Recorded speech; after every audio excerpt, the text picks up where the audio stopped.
नमस्कार किसान भाइयों, टेक्निकल एग्रीकल्चर चैनल पर आपका स्वागत है। आज का दिन आपकी खेती के इतिहास में एक बदलाव का दिन साबित हो सकता है। आज हम खेती के उस पहलू पर बात करने जा रहे हैं जिसे अक्सर नजरअंदाज कर दिया जाता है, लेकिन वही आपकी सफलता और असफलता के बीच का अंतर है। हम सभी जानते हैं कि आज के समय में खेती करना कितना मुश्किल होता जा रहा है। खाद महंगी, डीजल महंगा, मजदूरी महंगी, लेकिन फसल का भाव वही का वही। ऐसे में एक किसान के पास मुनाफा कमाने का सिर्फ एक ही रास्ता बचता है, और वह है उत्पादन बढ़ाना और लागत को सही तरीके से मैनेज करना। अक्सर किसान भाई मेरे पास आते हैं और पूछते हैं कि सर, मैंने खेत में 4 कट्टे डीएपी डाला, 3 कट्टे यूरिया डाला, फिर भी मेरी फसल पड़ोसी के मुकाबले कमजोर क्यों रह गई? मेरी फसल में वह चमक क्यों नहीं है? दाना कमजोर क्यों रह गया? किसान भाइयों, इसका जवाब छिपा है उस तकनीक में जिसे दुनिया के सबसे प्रगतिशील किसान अपना रहे हैं। वह तकनीक है पानी में घुलनशील खाद, यानी वाटर सॉल्यूबल फर्टिलाइजर्स। आज की यह वीडियो कोई साधारण वीडियो नहीं है, यह एक पूरा कोर्स है, यह एक ट्रेनिंग है। अगले कुछ मिनट में हम और आप मिलकर एनपीके की इस पूरी दुनिया को डिकोड करेंगे। हम जानेंगे कि आखिर यह 19-19-19, 12-61-0, 0-52-34, 13-0-45 और कैल्शियम नाइट्रेट जैसे नाम क्या हैं? इनके पीछे का विज्ञान क्या है? दुकानदार आपको कब और कैसे बेवकूफ बनाते हैं? और सबसे महत्वपूर्ण बात, किस फसल में, किस स्टेज, किस समय और कितनी मात्रा में इनका प्रयोग करके आप रिकॉर्ड तोड़ पैदावार ले सकते हैं? अगर आप आज इस वीडियो को पूरा सुन लेते हैं और समझ लेते हैं, तो मैं आपको विश्वास दिलाता हूं कि आपको खाद प्रबंधन के लिए किसी भी डॉक्टर या दुकानदार से सलाह लेने की जरूरत नहीं पड़ेगी। तो चलिए अपने पेन और डायरी उठा लीजिए, क्योंकि आज हम खेती का विज्ञान बदलने वाले हैं। सबसे पहले हमें यह समझना होगा कि हमें घुलनशील खाद की जरूरत क्यों पड़ी। हमारे बाप दादा तो गोबर की खाद और बाद में यूरिया डीएपी से खेती करते थे, तो आज यह नया खर्चा क्यों? इसे बहुत ही बारीकी से समझिए।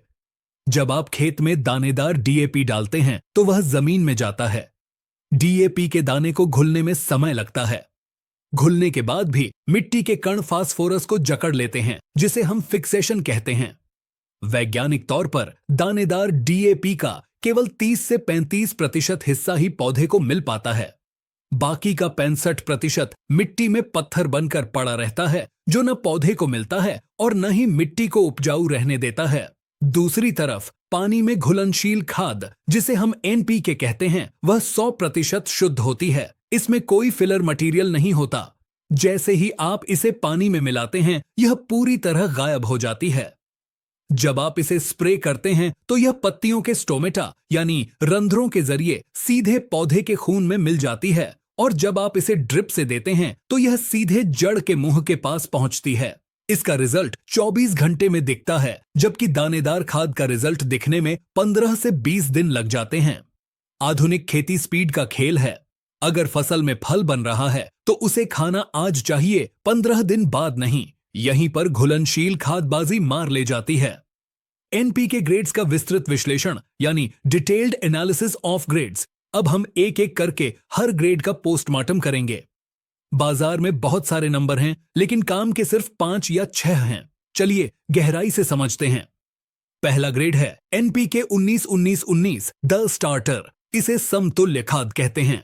इसमें 19% नाइट्रोजन, 19% फास्फोरस और 19% पोटाश होता है।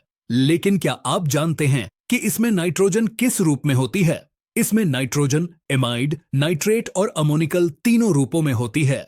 यह पौधे के लिए मां के दूध जैसा है। जब फसल 15 से 30 दिन की होती है तो उसे बढ़ने के लिए नाइट्रोजन चाहिए, जड़ फैलाने के लिए फास्फोरस चाहिए और बीमारियों से लड़ने के लिए पोटाश चाहिए। यह खाद पौधे के वेजिटेटिव ग्रोथ, यानी ढांचा बनाने के काम आती है। अगर आपकी फसल किसी तनाव में है, सूखा पड़ गया है या पाला पड़ गया है, तो 19-19-19 का स्प्रे पौधे को तुरंत रिकवर करता है। इसे कभी भी फूल आने के बाद नहीं देना चाहिए, वरना यह सिर्फ पत्तियां बढ़ाता रहेगा। दूसरा ग्रेड है एनपीके 12-61-0, द रूट बिल्डर। इसे तकनीकी भाषा में मोनो अमोनियम फॉस्फेट कहते हैं। किसान भाइयों, यह फास्फोरस का सबसे शुद्ध स्रोत है। इसमें 61% फास्फोरस है। इसका मुख्य काम है जड़ों का जाल बिछाना। याद रखिए, पौधा उतना ही बड़ा होगा जितनी उसकी जड़ें गहरी होंगी।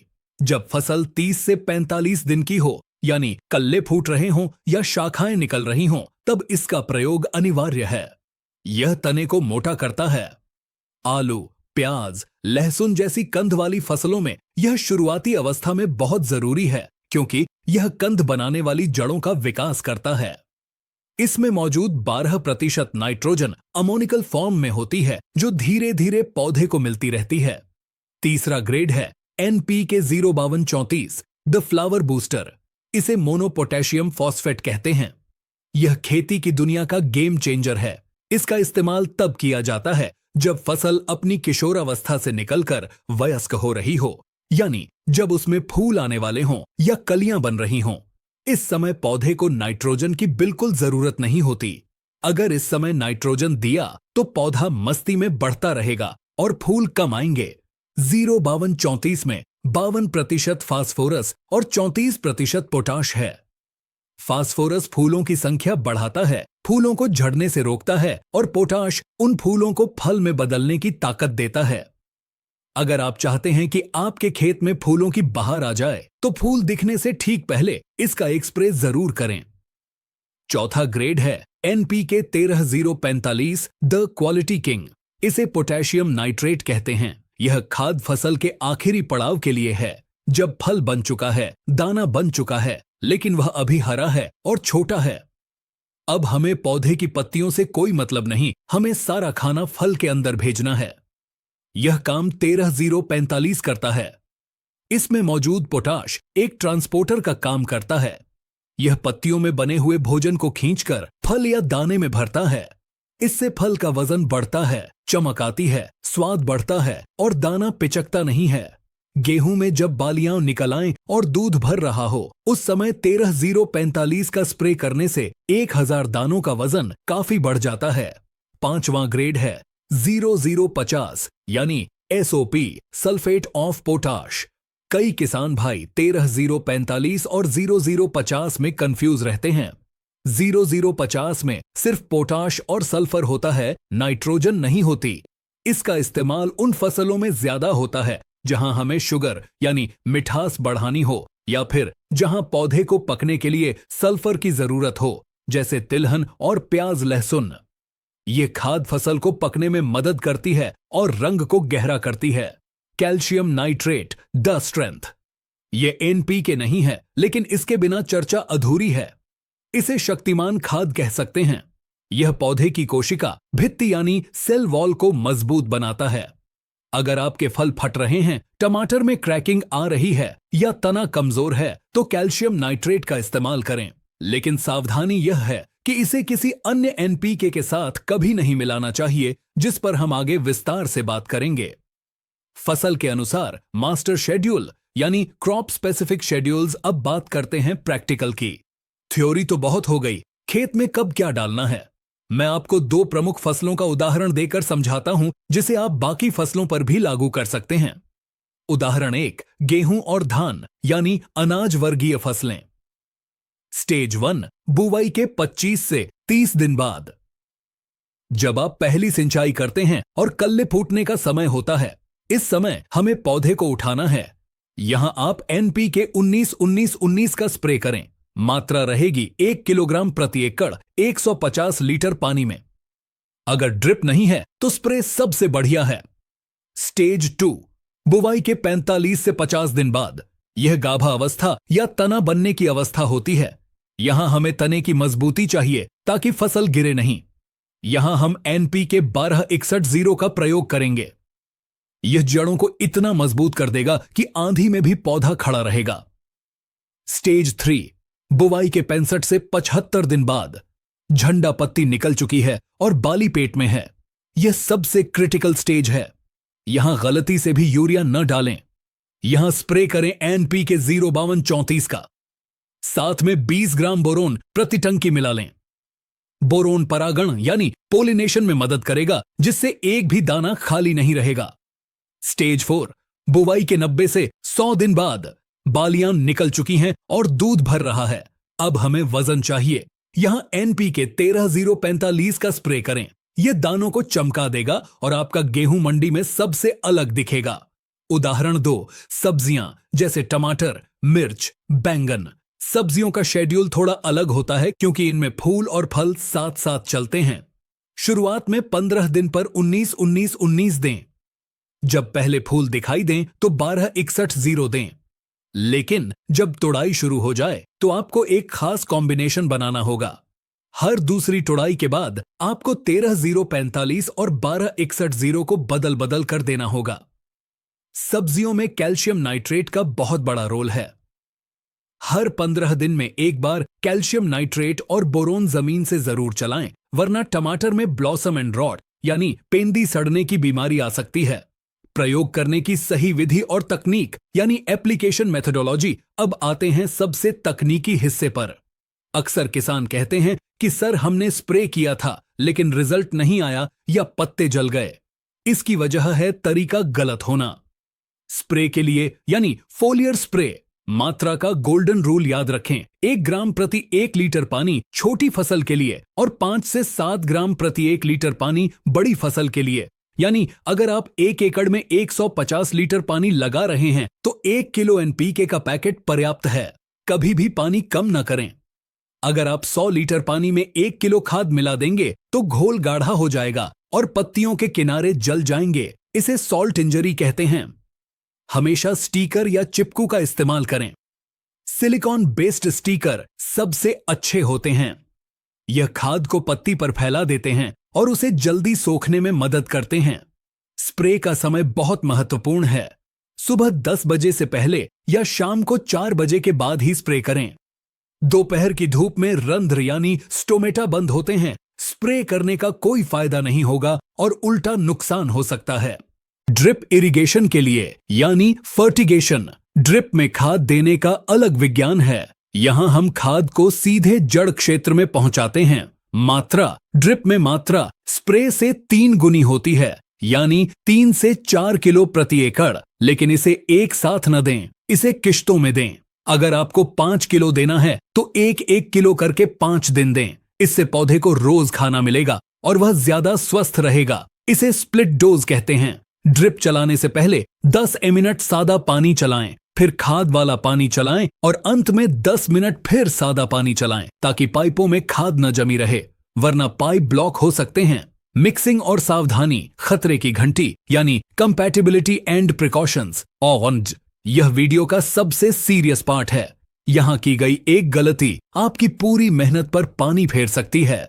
इसे हम जार टेस्ट के सिद्धांत से समझते हैं। रूल नंबर 1, कैल्शियम नाइट्रेट को कभी भी, मैं फिर दोहराता हूं, कभी भी किसी ऐसे खाद के साथ न मिलाएं जिसमें फॉस्फेट या सल्फेट हो। मतलब कैल्शियम नाइट्रेट को 19-19-19, 12-61-0, 0-52-34 या 0-0-50 के साथ कभी मिक्स न करें। अगर आप ऐसा करेंगे तो बाल्टी में ही दूध जैसा फट जाएगा। यह प्रेसिपिटेशन कहलाता है। यह घोल न तो पंप से निकलेगा और अगर निकल भी गया तो पौधे के किसी काम का नहीं। कैल्शियम नाइट्रेट बहुत घमंडी खाद है। इसे हमेशा अकेला ही राज करना पसंद है। इसे हमेशा अलग से दें, कम से कम 3 से 4 दिन के अंतराल पर। रूल नंबर 2, मैग्नीशियम सल्फेट को भी फॉस्फेट वाली खादों के साथ मिलाने से बचें। हालांकि कुछ किसान इसे मिला लेते हैं, लेकिन विज्ञान कहता है कि यह भी घोल की गुणवत्ता को कम करता है। रूल नंबर 3, माइक्रोन्यूट्रिएंट्स का मिक्सचर।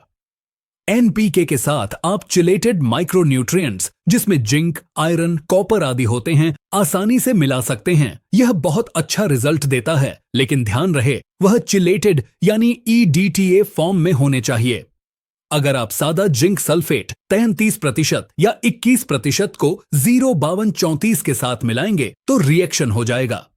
हमेशा चिलेटेड जिंक का ही स्प्रे में प्रयोग करें। लागत और मुनाफा यानी इकोनॉमिक्स। अब आप सोच रहे होंगे कि सर यह सब तो बहुत महंगा पड़ेगा। 19-19-19 का 1 किलो का पैकेट 150 से 200 रुपए का आता है। यूरिया तो 250-300 में पूरा कट्टा आ जाता है। मान लीजिए आप गेहूं में 2 बार एनपीके का स्प्रे करते हैं, एक बार 0-52-34 और एक बार 13-0-45। कुल खर्चा आया लगभग 400 से 500 रुपए प्रति एकड़। इस स्प्रे से आपके गेहूं के दाने का वजन बढ़ा, चमक बढ़ी और प्रतिबाली 4 से 5 दाने ज्यादा मिले। वैज्ञानिक आंकड़े बताते हैं कि सही समय पर एनपीके स्प्रे करने से उत्पादन में 10 से 15% की बढ़ोतरी होती है। अगर 1 एकड़ में 20 क्विंटल गेहूं होता है तो 10% बढ़ने का मतलब है 2 क्विंटल ज्यादा। 2 क्विंटल गेहूं का भाव आज के समय में लगभग 4000 से 5000 रुपए हैं। तो किसान भाइयों, 500 रुपए का खर्चा करके अगर 4000 रुपए का अतिरिक्त मुनाफा मिल रहा है तो यह महंगा है या सस्ता, यह फैसला मैं आप पर छोड़ता हूं। यह खर्च नहीं है, यह निवेश है।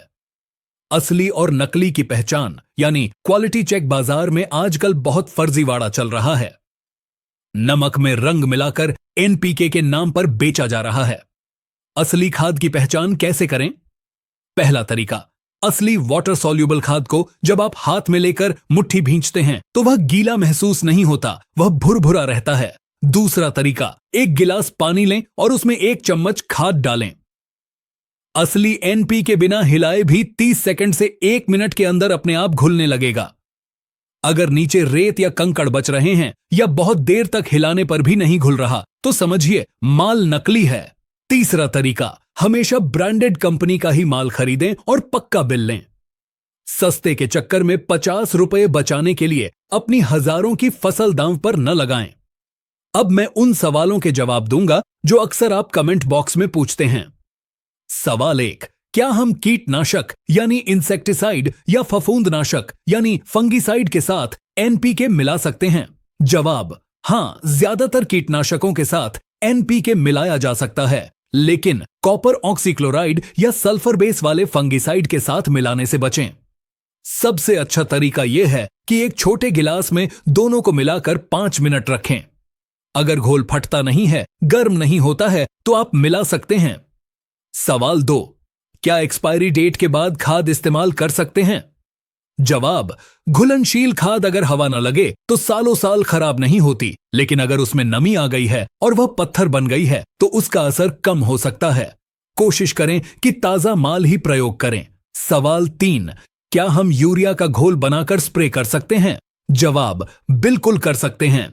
यह सबसे सस्ता नाइट्रोजन का स्रोत है। 2 किलो यूरिया 100 लीटर पानी में, लेकिन याद रखें यूरिया सिर्फ नाइट्रोजन देता है, जबकि 19-19-19 फास्फोरस और पोटाश भी देता है। तो सिर्फ यूरिया स्प्रे करना 19-19-19 का पूरा विकल्प नहीं है। तो दोस्तों, यह थी हमारी महाकवरेज पानी में घुलनशील खादों पर। हमने आज जाना कि यह खाद नहीं बल्कि आधुनिक खेती का हथियार है। हमने सीखा कि शुरुआती अवस्था में 19-19-19 से पौधे को उठाना है, 12-61-0 से जड़ें मजबूत करनी है, 0-52-34 से फूलों की बारिश करनी है और अंत में 13-0-45 से वजन बढ़ाना है। हमने यह भी जाना कि कैल्शियम नाइट्रेट को सबसे अलग रखना है। मेरी आपसे बस एक ही विनती है, इस जानकारी को सिर्फ सुनकर मत छोड़िएगा। अपने खेत के एक छोटे से हिस्से में, भले ही 1 बिस्वा जमीन में, इस शेड्यूल को अपना कर देखिए। जो अंतर आपको अपनी आंखों से दिखेगा वह आपको हमेशा के लिए इस तकनीक का दीवाना बना देगा। खेती में ज्ञान ही शक्ति है, जितना आप सीखेंगे उतना ही आप कमाएंगे। अगर आपको लगता है कि इस वीडियो ने आपकी जानकारी में 1% भी इजाफा किया है तो इस वीडियो को अपने साथी किसान भाइयों के व्हाट्सएप ग्रुप में जरूर शेयर करें। हो सकता है आपकी एक शेयरिंग किसी किसान की फसल बर्बाद होने से बचा ले।